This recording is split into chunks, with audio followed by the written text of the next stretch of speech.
Islamic নববর্ষ উপলক্ষে কাবার নতুন কিসওয়া স্থাপন করা হয়েছে।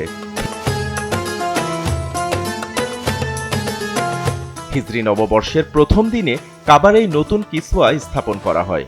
সাধারণত হিজরি নববর্ষের প্রথম রাতে কাবার গিলাফ পরিবর্তন করা হয়।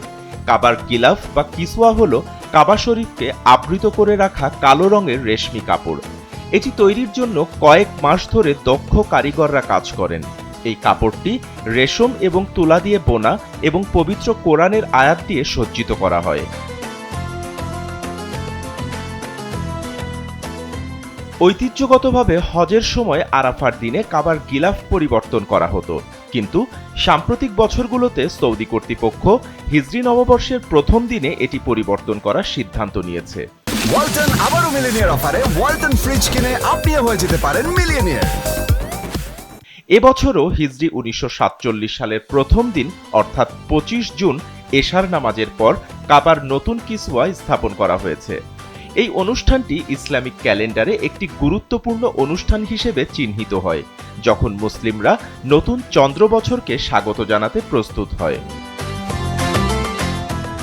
ইসলামের জন্মের আগেও কাবার কালো পাথরকে সম্মান করা হতো।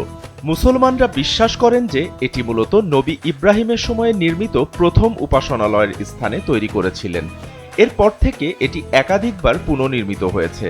কাবার গিলাফ পরিবর্তনের এই ঐতিহাসিক রীতি মুসলিম উম্মার কাছে বিশেষ গুরুত্ব বহন করে।